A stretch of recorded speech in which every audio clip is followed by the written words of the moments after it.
What's going on, everybody? Welcome back to JJD TV. I'm your host, Josh, and we just absolutely ran over Kiel 5-0 in the semifinal to book a place in Berlin for the final of the Pokal against Leipzig. What a performance. We have a lot to talk about here for our 5 takeaways. First, I want to give a huge shout out to Stefan, who came on the channel for our preview and predicted that Dortmund would win 5-0, and it was true, so I thought that was funny. Nailed that. But let's get right into it, guys. First takeaway, right away, is the fact that we won a game like this without having Holland play. Holland picked up a muscle injury just before the game. I believe everything's okay, and hopefully this was just a little precaution to make sure that he's good for both Leipzig matches coming up, and we were able to make it work. I said it so many times on the channel, and I still am a believer of it, that a false 9 without a backup striker never really works for us because we basically squander too many chances. Whether it's Hazard, Brandt, Royce, we just miss those opportunities, and it's cost us in the past. It cost us points, it cost us big games, and in this situation, this is a semifinal, this is a massive game.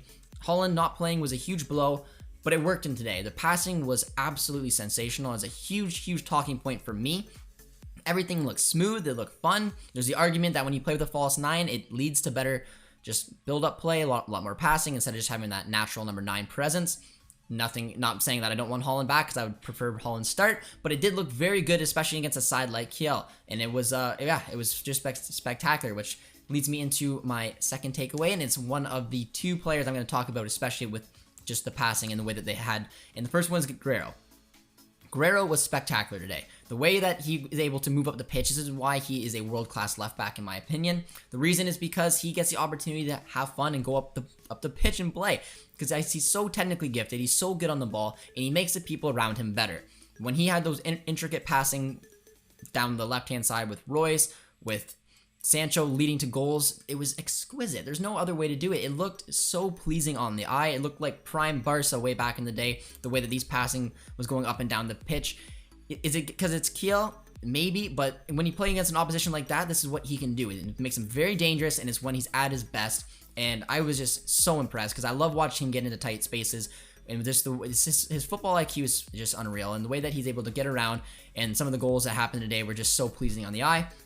Which leads me to my third takeaway, and that is Royce. Royce has found his form again. He has been so immensely important for this team going forward right now. He stepped up in a role that had to play as the false 9, sort of give or take striker, and he played it very well, was pretty interchangeable with Hazard. We saw some of them go up, some of them go back.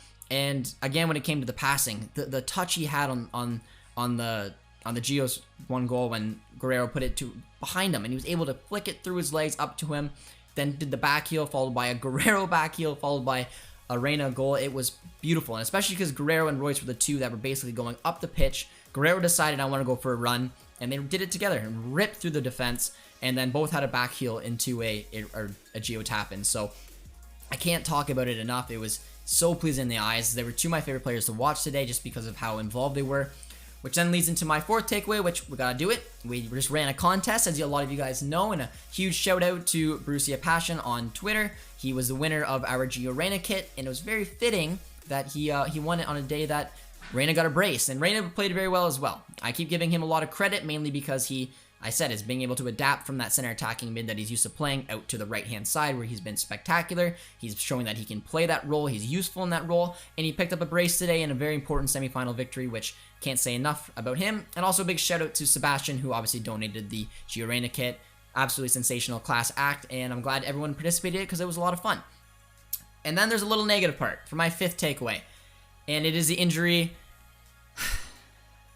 to Murray, man. Like, I sigh to show it, but it sucks. If you guys watched that clip, it was disgusting. Producer T was struggling in the back when he took a look at it, and it's awful. I talk about the right back position sometimes being a flaw for us. Thankfully, we have an in-form Piszczek who's going to probably play at that position for the rest of the season.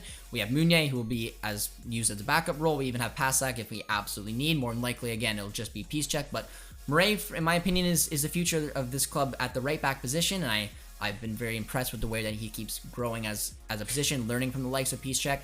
And this injury, the way it went down, if it's as severe as it seems, it's going to put us in a lot of trouble, put his future just as a starting role in a lot of trouble, because it's a massive recovery from an ACL injury. It could be up to 6 months, something like that. It all depends on how it goes. So for a beautiful game and a 5-0 destruction of a Kiel side, and to book a place in the final, as well as having some fun with the contest, it was a fantastic day, but it ended on a very sour note, and we're all the Borussia Dortmund community is making sure that he's hopefully going to be okay, and we'll keep you posted when news comes in. But thank you guys so much for tuning in for our 5 takeaways. This was an absolutely fantastic day. I feel very good, but like I said, it's got that little painful memory. Now we have to watch that clip. So hopefully he'll recover and be back to his best. But thank you guys so much for the support. If you guys are new around here, I would like to ask you to drop a like. It helps so much with the algorithm, and you keep helping this community grow. I can't thank you guys enough for it. And if you're new around here, you like this content, please subscribe, and we'll see you next time.